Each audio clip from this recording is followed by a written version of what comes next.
Julius Caesar, military genius, empire builder, conquering hero. He was antiquity's ultimate emperor, the man with his head on the coin. But the coin had two sides. There was also Julius Caesar, sex addict and ruthless killer. When he wasn't in bed with someone else's wife, perhaps genocide was on the agenda. In the league table of history's mass murders, Caesar is up there with Hitler and Stalin. So what was behind the bad behavior? I think we can ask, is he sick or just obsessive? Investigators will explore ancient writings, including Caesar's own memoirs, to uncover the truth. They'll put events in his life to the test and reveal new medical evidence about the illness that caused his rapid deterioration.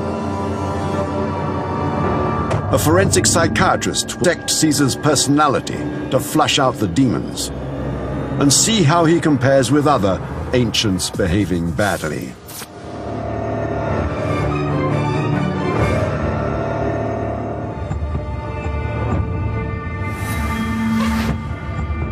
Julius Caesar had an empire and an ego to match. He declared himself dictator of Rome for life, and his allies became his enemies.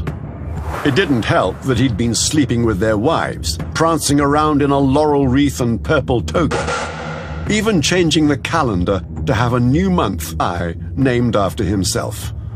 Everybody had had enough. They crowded around him in the Senate chamber, and the daggers came out. Even his friend Brutus was in on it, muttering, it said, these words as his long knife plunged home: "Sic semper tyrannis." This is what happens to tyrants.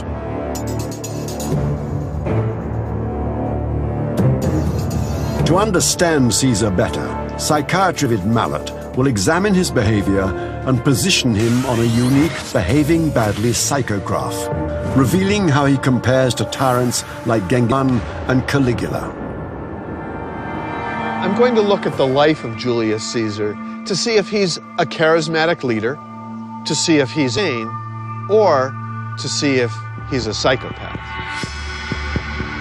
At first glance, it's not looking good for Caesar. He watched 20,000 helpless women and children starve to death. Warriors, these are women and children. But Caesar shows no mercy, no compassion.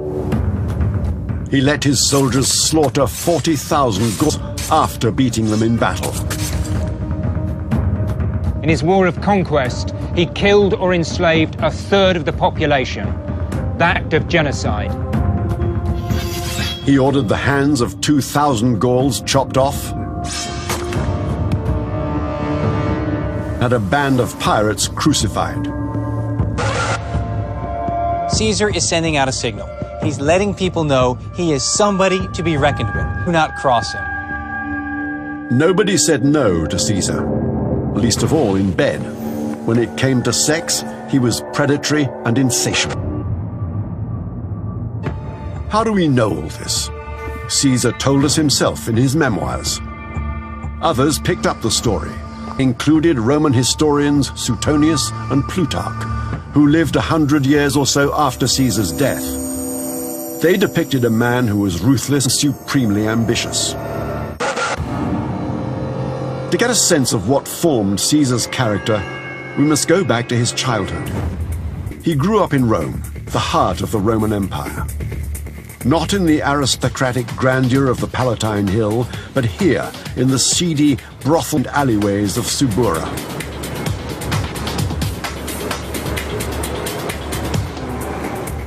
Caesar's family were aristocrats. It's been generations. They haven't tasted wealth or power. Now, the high and mighty of Rome and the senators are over on the Palatine Hill. That's like Park Avenue. This is like Mars. Growing up on these mean streets was a fall from grace that had an impact on the young Caesar. Julius Caesar is well aware of the glorious past of his family, and he feels very deeply the disconnect of his present circumstance to that past. He could have become very bitter, very angry, but instead he decides to climb that social and political ladder to where he should, in his mind, be. With a goal like that, you can never climb high enough. How is he going to climb his way, literally, back up the hill? The Roman army is the perfect place to start. He'd had a fascination with the army since childhood. One of his heroes was the consul Sulla, who used his military might to seize control of Rome during a civil war. Power at the point of a spear. He joined the army at the age of 20 and distinguished himself with battlefield bravery in Greece. But that's not what everybody was talking about. There is a story that appears in some of the sources that Caesar had a sexual relationship with the king of Bithynia, which is in northern Turkey. It was supposed to be a business trip. Caesar was in Turkey to negotiate with King Nicomedes for warships to aid the Romans. The talks dragged on, and some say turned from ships to other matters, and possibly took place in the royal bedchamber. Smirking gossips called Caesar the Queen of Bithynia. Within the Roman world, relations between men are much more accepted than they were in later societies. What the damaging thing to say is that he was passive in a sexual relationship with the king, a role that is, in their view, too much like being a woman. The story haunted Caesar.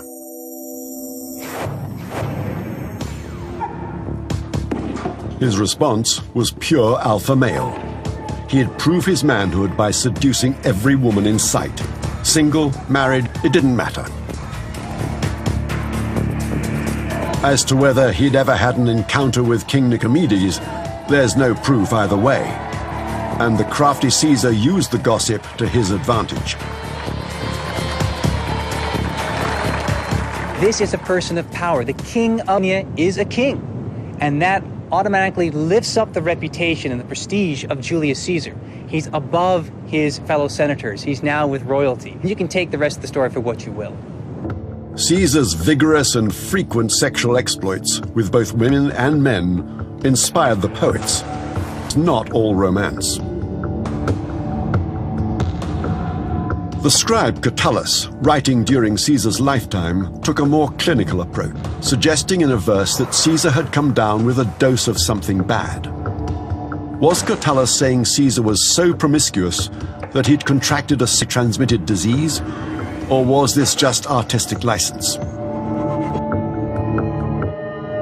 The four common venereal diseases to think about, there's syphilis, there's herpes, and of course there's gonorrhea. And it's pretty clear from the evidence that syphilis was not around in Roman times. Syphilis came from North America with the conquistadors. So syphilis is ruled out. What about herpes and gonorrhea? They'd have left physical marks on Caesar. One would have mentioned it. They can also be eliminated. That leaves one possibility. Chlamydia, though, for women, but for men, it doesn't have, unless you're one of the unfortunate people that had developed prostatitis, which, again, there's no certainly record of Caesar having such a problem. It's not going to affect his ability to rule the Republic/Empire one bit. It was a problem for the women Caesar had sex with, but for him, no big deal. This promiscuous young man led a charmed life.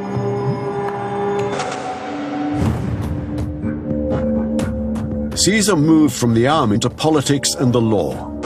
He was a powerful and persuasive speaker. His court cases drew great crowds. Rome buzzed with talk of a brilliant young man in their midst. Caesar, still in his 20s, was well on his way to greatness.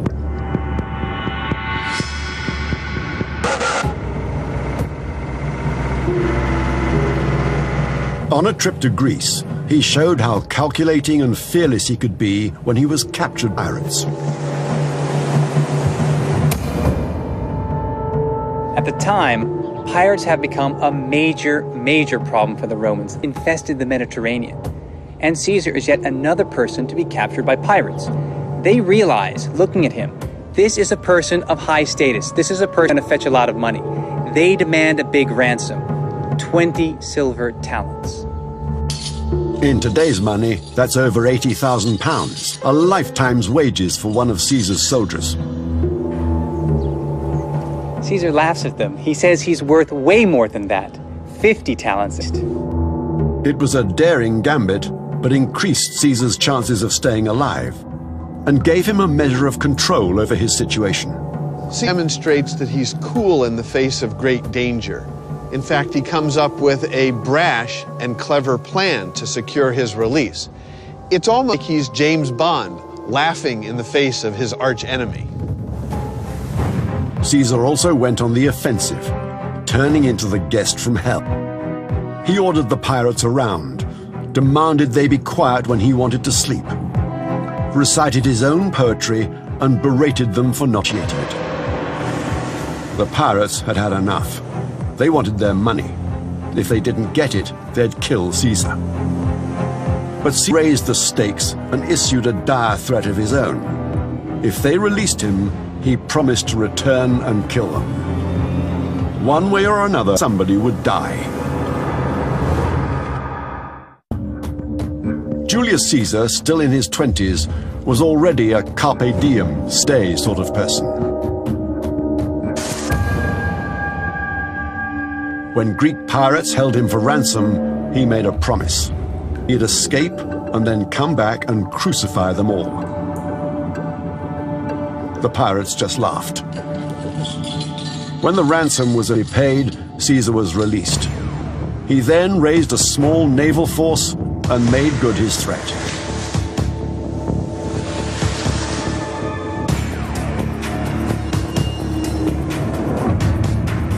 He crucified the pirates, a most painful and lingering death. But first, he ordered their throats cut.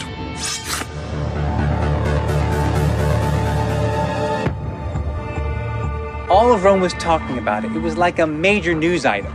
He was simultaneously decisive, brutal, and in control, but with a touch of humanity. He slit the throat of his captors to put them out of their misery. Did it happen like this? Is he just making it up? It's great PR. What we know about Caesar in his later life is he's in control. It has the ring of truth to it. Julius Caesar, dashing young pirate slayer.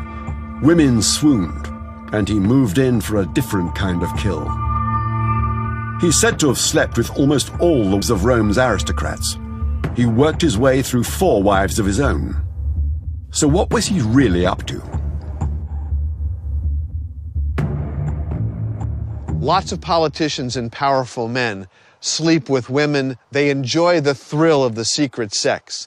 However, Caesar, in addition, uses his sexual behavior to dominate women and, by extension, to show his dominance over their husbands. He was sculpted. He was chisel-jawed. He was Mr. Irresistible. That at least is how art sculptors have depicted Caesar over the centuries. No wonder the girls fell for him. But Caesar took care of his appearance, getting his toga to fit Joe, combing his hair to cover his bald patch. So was Caesar really a matinee idol? When we think about what Julius Caesar looked like, we have some portraits that we can examine, and we have likenesses of him on his coins. But for a person as famous as Julius Caesar, we just don't have that much evidence. A remarkable discovery pulled from a French river in 2008 can help.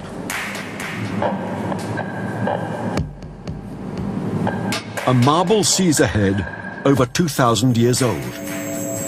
It's believed to be one of only a handful ever found that were carved during his lifetime.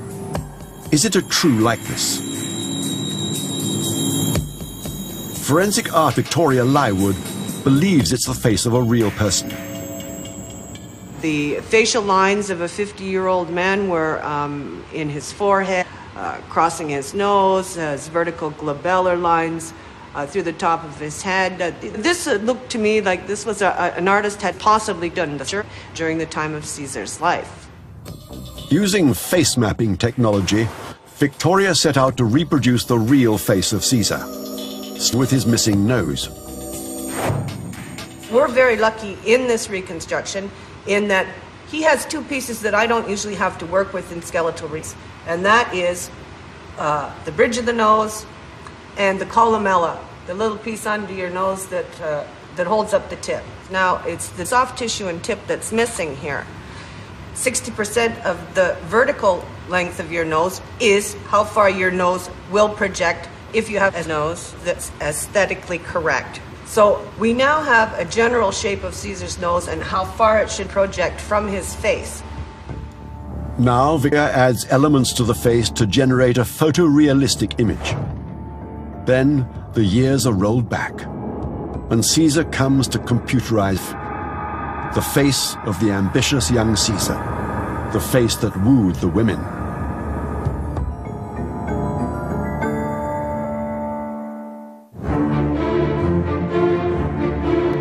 Over the next few years, Caesar aimed high, nothing less than the top job, consul, the head of the government for the Republic of Rome. But just as today's political parties can rack debt on the campaign trail, so did Caesar. This debt could have killed his career stone dead. So he was on the lookout for allies, money, and suggested an alliance with the wealthy Crassus and the military hero Pompey. They agreed. It didn't matter that he'd had affairs with both their wives. They weren't about to say no to a man on the make. Forget the fancy titles, consul, high priest and so on. What this is about is a city being divided up between the equivalent of three powerful mafia bosses. It's about patronage and power, deciding who gets the fat contracts, like in a modern city, who clears the garbage, who controls the teamsters. Ancient Rome is just the same. These are the three powerful players in the Roman Empire, and they're deciding how they're going to divide up the spoils. Caesar's share of the spoils included Roman Gaul, made up of what is now northern Italy and parts of modern-day France. He became governor, and that gave him absolute power. But he was a governor with a problem. He was still in debt. He decided to go to war. In Roman times, it was good business, money to be made in pillaged treasure and slaves. His target, the unconquered parts of Gaul.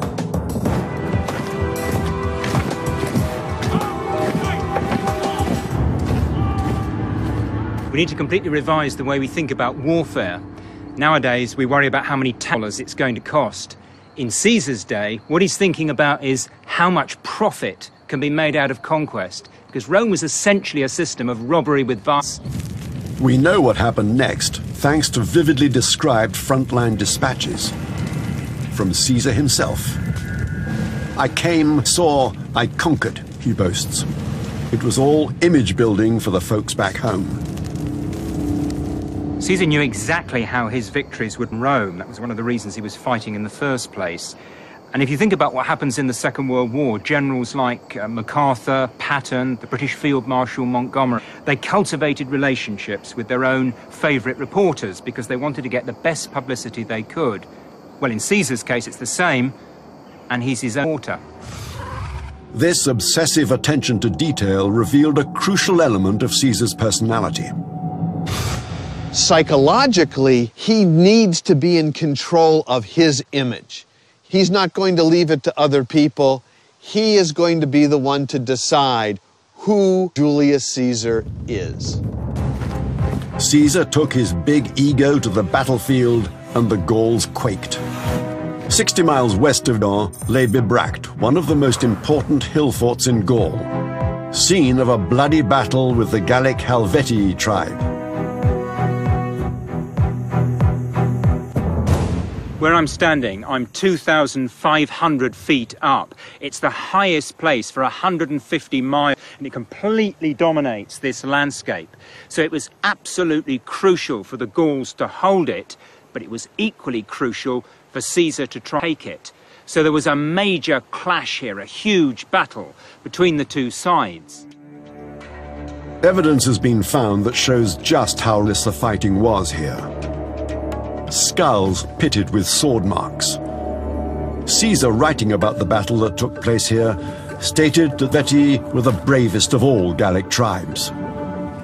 And archaeologists have uncovered evidence that reveals how Caesar deployed the most terrifying weapon in the vast Roman armory, aiming to inflict maximum death and destruction.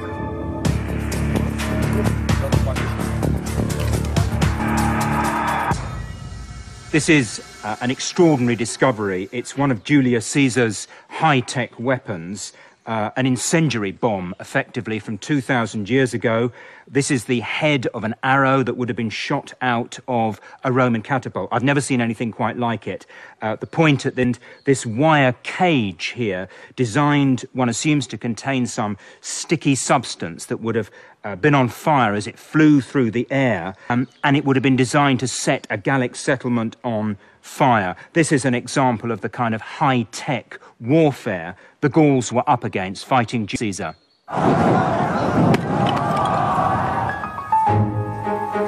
Caesar also armed his legions with the pilum, a javelin-like weapon. Caesar's gloating frontline dispatches recorded their terrible effect.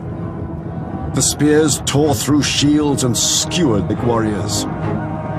It could have been Caesar's self-promoting hype, or it could be deadly accurate.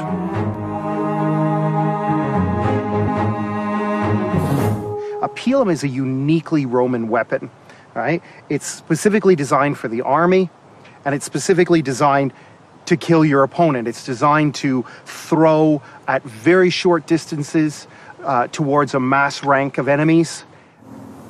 John Sirrah is going to test Caesar's claims to see how effective it is against the Gallic shield. So this is our mock-up of a Gallic shield. It's not an exact replica of a shield. We've eliminated the boss, not necessarily the exact shape of a shield, but we know they used heavy wood. So we have 3 planks. This is 1/2 inch oak wood here and covered with tan treated leather. What we're going to do is have our pilum thrower launch it at the shield just to test its penetrative power. And in the role of Roman legionary for the day is Mike Hunt, international javelin thrower.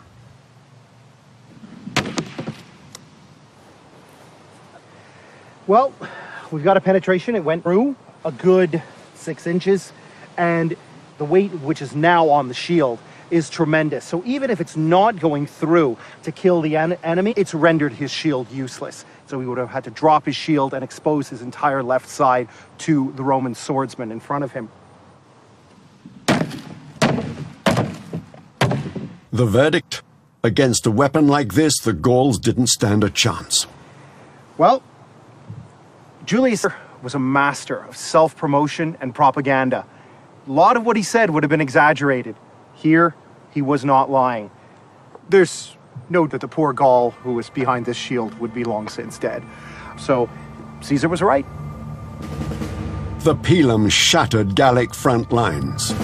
But the Gauls had hundreds of thousands more soldiers than Caesar. If Caesar was to win, he'd have to kill on a massive scale. Julius Caesar was on a mission to make himself a hero in Rome by conquering Gaul. One by one, he sacked and pillaged Gallic towns and villages, each victory adding to his wealth. Now he approached Avaricum, 150 miles south of modern-day Paris, where the Gallic defenders waited behind fortified walls. Caesar laid siege to the town for 25 days. When he finally stormed the walls, he overran the weakened defenders. Now, the serious killing began. Caesar's legions slaughtered 39,000 men, women, and children. 800 left alive to carry a stark message to other Gauls: resistance is futile.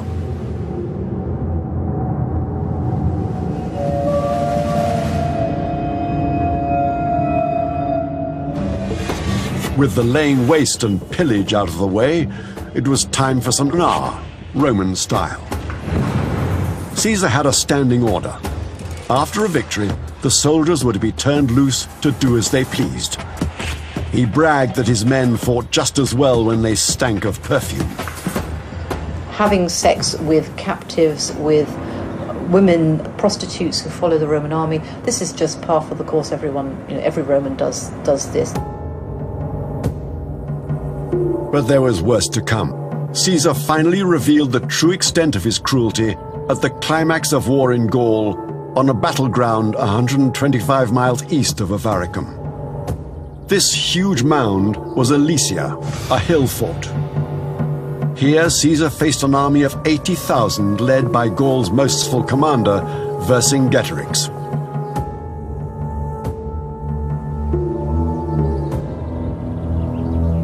Vercingetorix retreated with his 80,000 men onto an immensely strong natural fortification.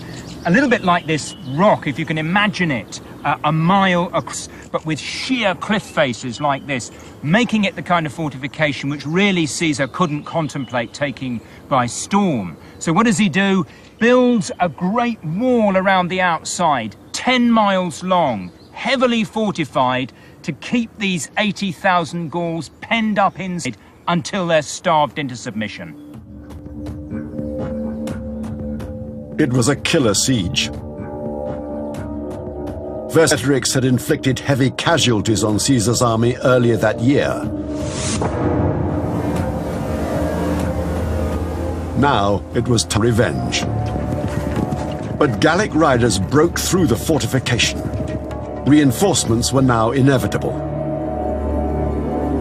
So Caesar created another barricade, this time around his own men. It was finished just in time. 250,000 Gallic reinforcements turned up just as it was finished. As the weeks passed, the penned-in Gauls in the fort starved. Desperation, Vercingetorix let 20,000 women and children leave the fort, believing Caesar would let them pass. Thousands of people, old people, women, children, useless mouths in terms of war, cast out into this no man and then denied any escape by Caesar, so they simply die of starvation. As far as Caesar's concerned, he doesn't even count the numbers. They're just collateral damage. The Gallic fighters watched helpless their wives and children slowly perished. Was this the action of a psychopath? Or did it make good strategic sense? This is certainly a tremendously ruthless act. However, at this point, Caesar has calculated that the ends justify the means. The siege of Alesia ended with a final pitched battle. Vercingetorix and 6,000 Gauls broke out of the fort and stormed a weak point in the Roman lines.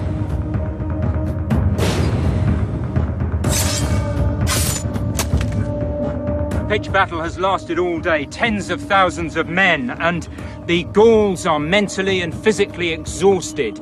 And Caesar commits the last reserve. He tells us that he leads that last reserve into action in person, wearing a scarlet cloak so he can be recognized. And the Gallic army shatters like a pane of glass, and the battle is over. Caesar wrote that had his men been so exhausted from battle, not a Gaul would have been left alive. Caesar fought on, but the battle at Alesia was the last realized resistance by the Gallic armies. Vercingetorix was held captive for 5 years, then taken to Rome. He was paraded through the chains. At the climax of the parade, he was strangled.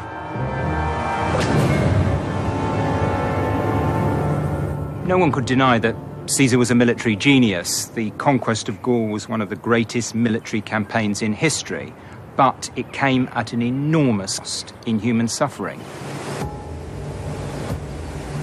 It took Caesar 9 years to subjugate the Gauls, but he wanted to make sure knew they were beaten. 2,000 captured resistance fighters would carry the message. Caesar ordered that both hands, every man, should be cut off.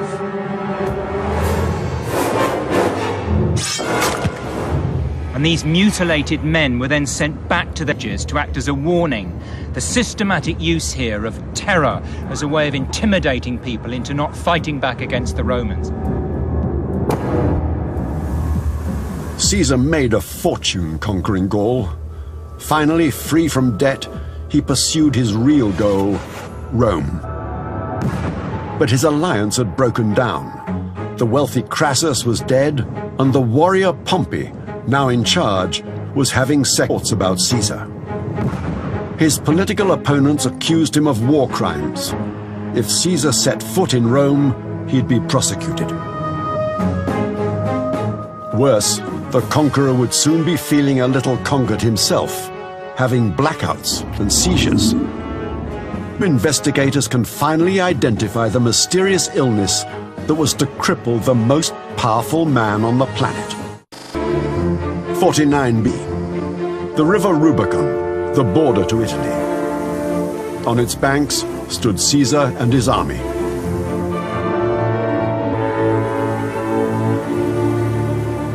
The Rubicon has become a byword for passing the point of no return. It's often used about military operations. The Americans talked about crossing the Rubicon when they first went into Iraq.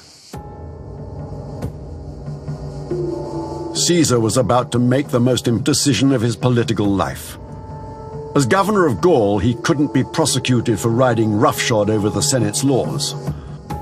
As soon as Caesar crossed the Rubicon, he entered Roman territory. He lost immunity, and his enemies could pounce. His only protection was to take him with him, but that would be a declaration of war.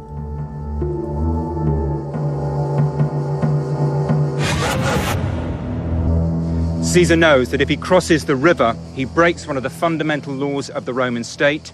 He's launching a military coup. It's the biggest decision of life. And we get a real insight into his mind when we learn that at that moment, what he says, making the decision in Latin, is, "Let's roll the dice."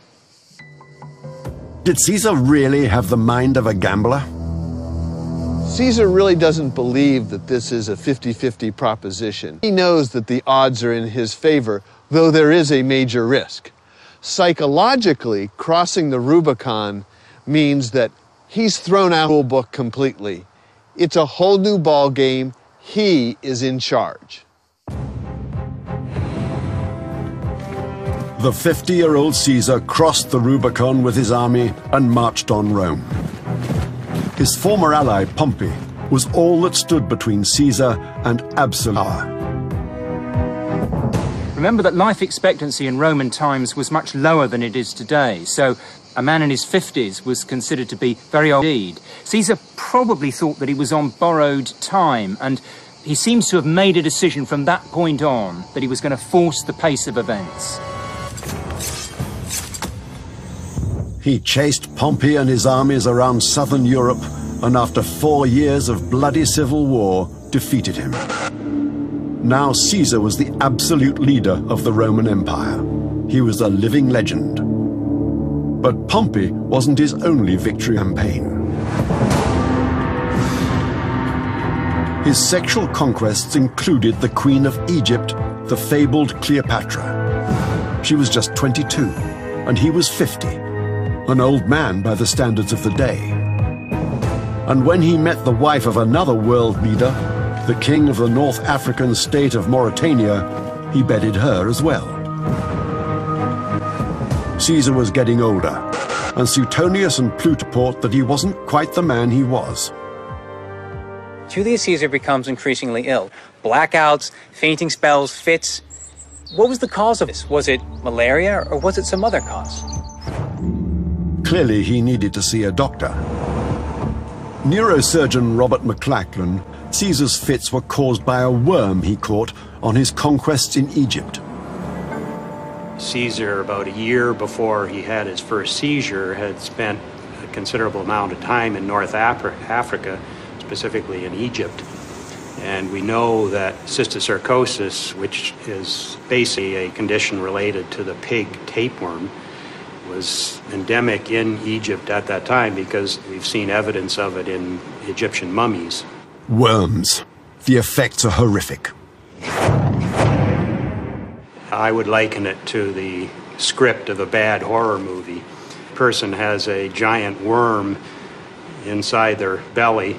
That worm produces eggs, which result in small worms which migrate to the brain where they produce cysts. They sit in these cysts as a little worm, creating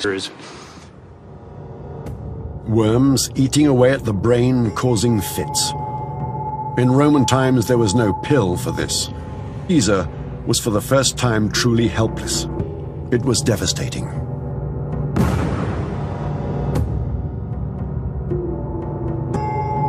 Psychologically, the effect of Caesar's epilepsy is to show him he's no longer in control.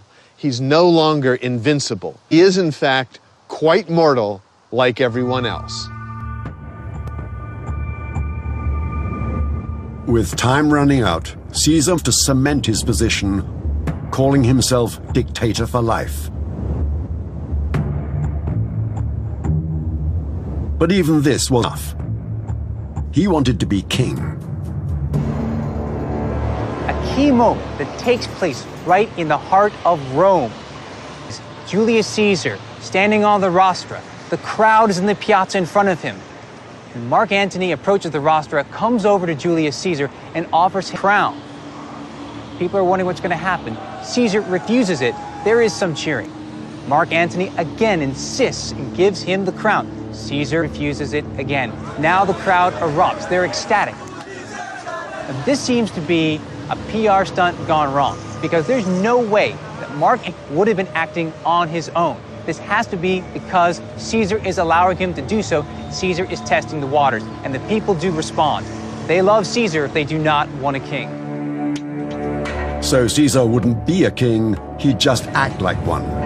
The decrees flew fast and furious. He ordered that his statue be placed alongside those of the old kings of Rome, that a new calendar be created, one that included a month after himself, July, and that a coin be struck bearing his laurel-wreathed image.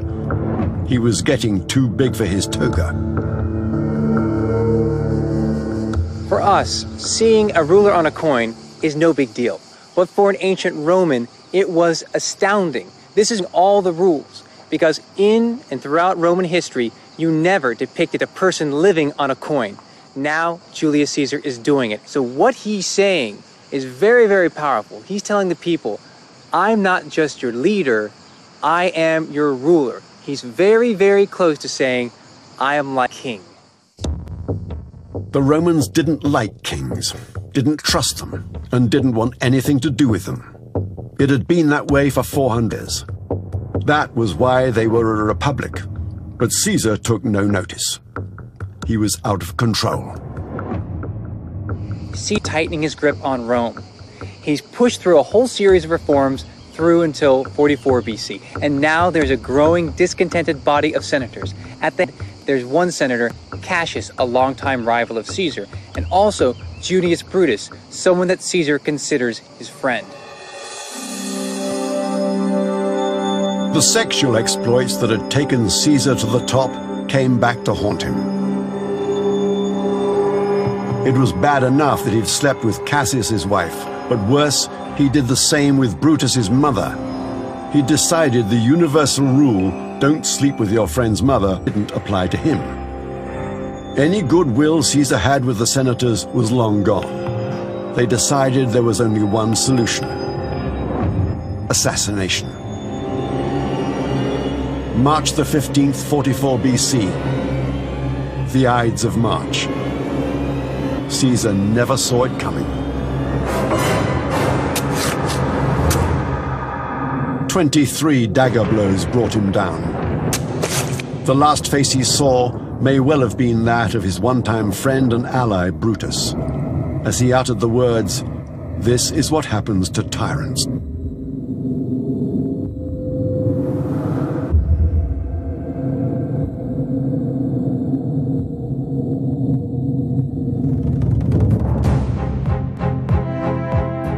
Caesar, the aristocrat born in the mean streets of Rome, clawed his way out of the slums to become the most powerful leader in the known world.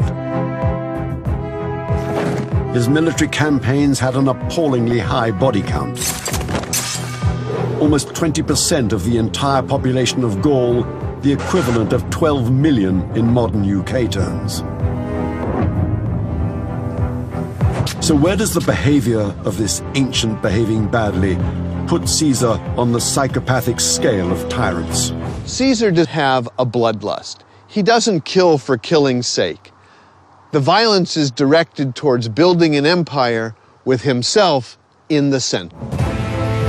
He's not a kill-for-kicks psychotic like, for example, Caligula. Caesar's at the other end of the scale, a ruthless, iron-all goal-driven killer. That's one aspect of his personality. There's another to consider.